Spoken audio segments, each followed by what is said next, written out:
On October 25, 1944, a Japanese admiral looked at the forces actually available to him and did the math. He had 41 aircraft left to defend against an American fleet that outnumbered him by a margin no conventional tactic could possibly overcome, a mismatch so severe that ordinary air combat doctrine offered no realistic path to inflicting any meaningful damage at all. Vice Admiral Takejiro Onishi, a man who had opposed suicide tactics right up until that exact moment, gave the order anyway. Within hours, a group of 24 volunteer pilots turned their own aircraft into the first organized kamikaze attack of the Second World War, and within a single day, an American escort carrier had gone to the bottom of the Pacific, the opening act of a campaign that would eventually stretch across the war's final 10 months. This is the story of Japan's kamikaze campaign, a strategy built entirely around the belief that enough sacrifice could stop an American fleet no conventional force could match,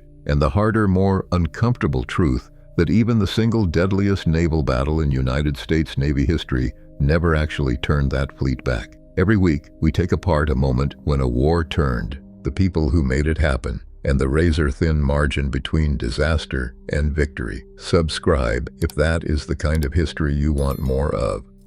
Onishi arrived at his own decision only after conventional options had been exhausted entirely, rather than through any long-standing enthusiasm for suicide tactics as a strategy, a distinction that matters considerably to how historians have since assessed his own personal responsibility for what followed. By October of 1944, Japan had already suffered catastrophic losses at Midway 2 years earlier, in the Philippine Sea that same June, and now at Leyte Gulf itself, losses that had stripped the Imperial Japanese Navy of most of its remaining carriers, its most experienced pilots, and any realistic hope of contesting American naval power through ordinary aerial combat conducted according to conventional doctrine. Onishi's own first air fleet, tasked with providing air cover for a critical Japanese naval operation meant to disrupt the American landing at Leyte, possessed only a fraction of the aircraft the mission actually required on paper, roughly 40 aircraft against a fleet that could field hundreds,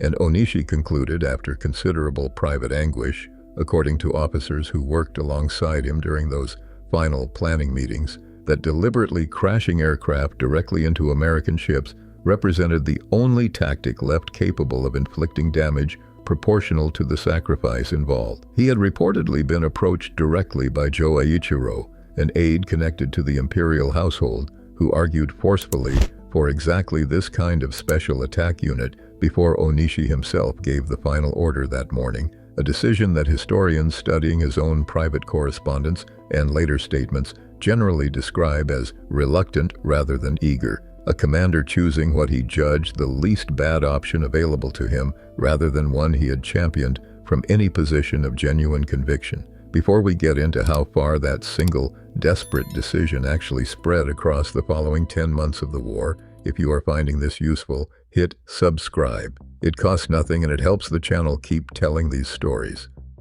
The tactic Onishi authorized that October morning did not remain a single, isolated emergency measure for long, spreading instead into a formal, institutionalized program that would come to define Japan's entire remaining naval strategy for the rest of the war. Kamikaze attacks continued through the remainder of the Philippines campaign, sinking or damaging nearly 100 Allied ships before the kamikaze bases themselves were relocated from the Philippines to Formosa in January of 1945, a 3-month stretch that inflicted more damage on American naval forces than every previous Pacific battle combined, including the attack on Pearl Harbor itself, a comparison Japanese military planners themselves reportedly noted with some satisfaction even as the underlying strategic picture continued deteriorating around them. The campaign reached its own terrible climax during the Battle of Okinawa between March and May of 1945,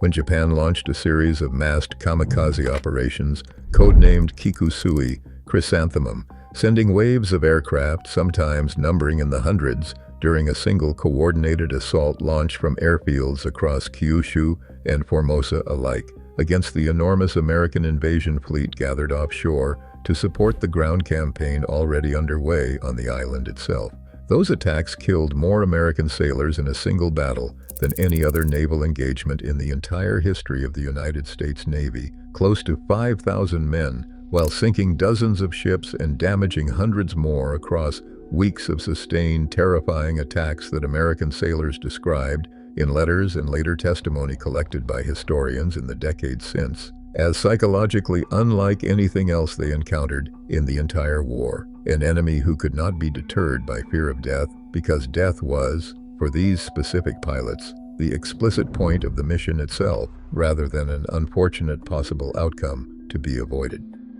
The pilots Japan actually sent on these missions reflected the desperate manpower reality underneath the campaign's own fearsome reputation, a reality considerably less mythic than the wartime propaganda built around each individual mission ever acknowledged publicly. Many were university students previously exempt from military service, recruited specifically because Japan's genuinely experienced combat pilots had already been killed in the conventional air battles of the preceding years, young men with academic ambitions and civilian futures, who found themselves, often within months, volunteering or being assigned to missions from which no return was ever actually planned or possible. Some later reinforcements arrived as reserve ensigns, with barely enough flight training to take off and land an aircraft safely, let alone fly a genuinely effective combat mission against an alert, heavily defended fleet, firing everything available back at them from dozens of ships simultaneously,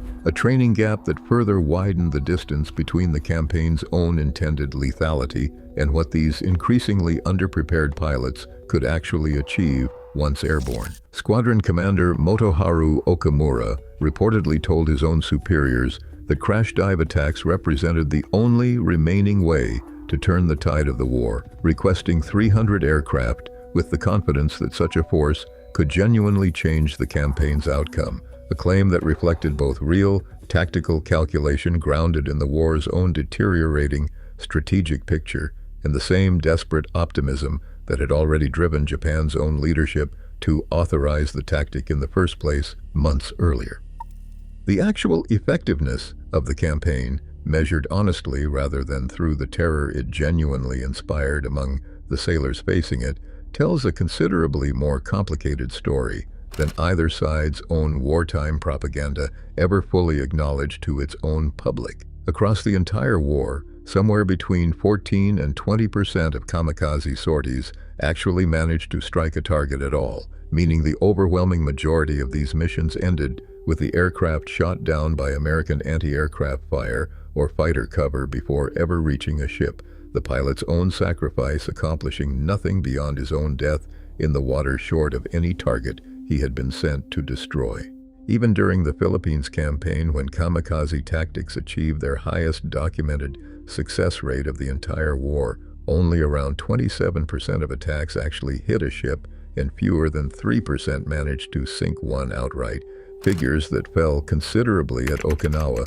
despite the campaign's own much larger overall scale and correspondingly higher total casualty numbers on the American side, a paradox where the campaign grew in total damage inflicted even as its own individual per-sortie effectiveness continued declining as American defensive tactics, radar picket lines, and combat air patrols steadily improved in response.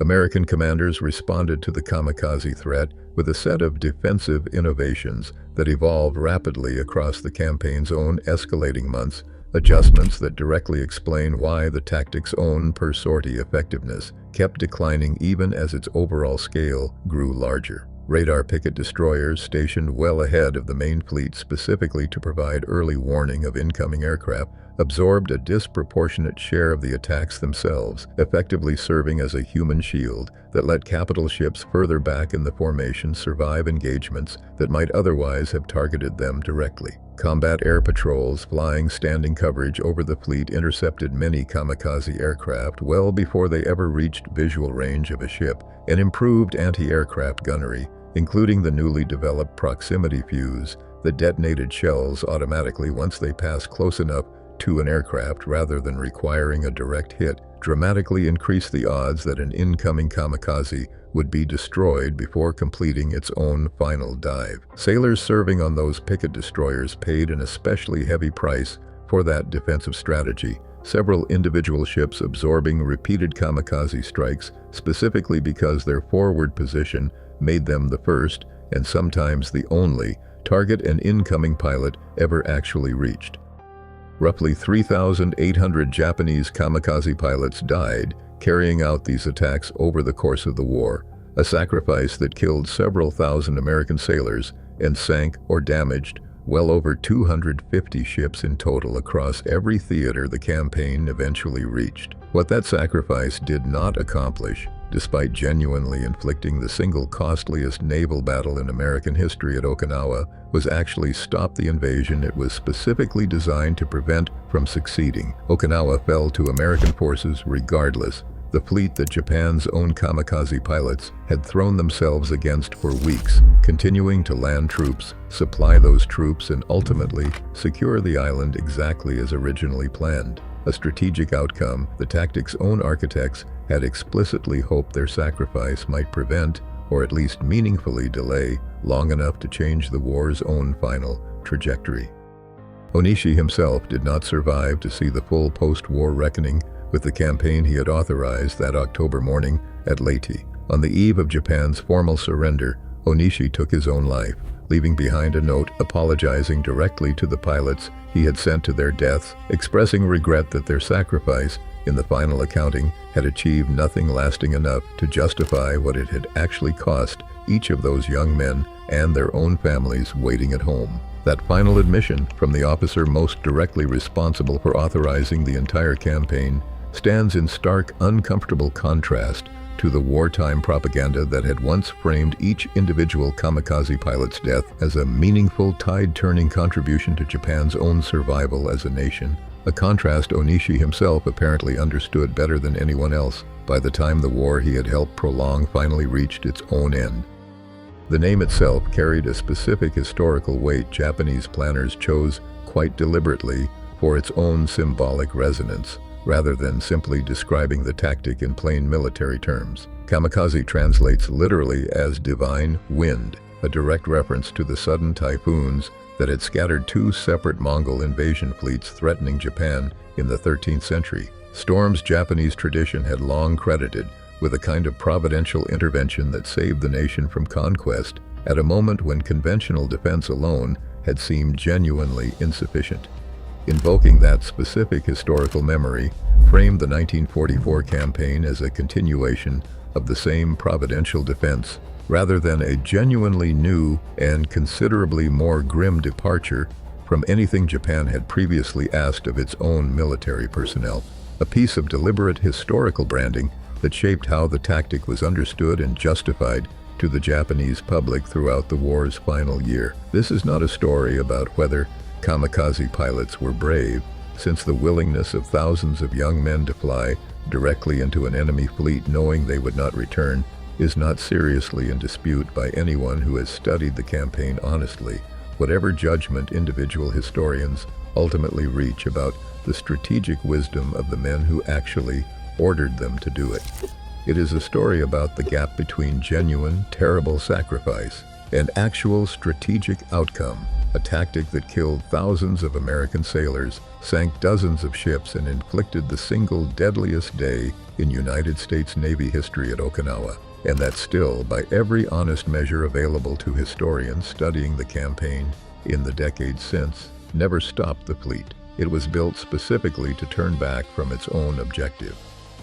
The broader Pacific War continued its own inexorable path toward Japan's eventual surrender, regardless of how ferociously the kamikaze campaign fought to prevent exactly that outcome. American forces secured Okinawa in June of 1945, using the island afterward as a staging ground for the invasion of the Japanese home islands themselves. that never ultimately proved necessary once atomic weapons and the Soviet Union's own entry into the Pacific War brought the conflict to its final conclusion that August. Some historians have since argued that the sheer scale of American casualties at Okinawa, driven substantially by the kamikaze campaign's own sustained ferocity, directly influenced the decision-making that led to those final weapons being used at all, a grim, indirect legacy for a tactic whose own architects had hoped, above everything else, to spare Japan from precisely that kind of ending. Veterans of the Okinawa campaign who survived the kamikaze attacks continued for decades afterward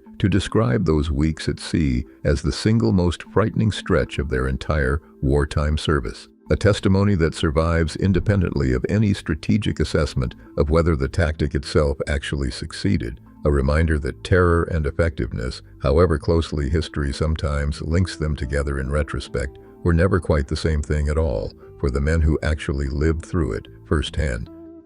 If you want more stories about the sacrifices that terrified an enemy without ever actually defeating them, subscribe and we will keep finding them for you. See you in the next one.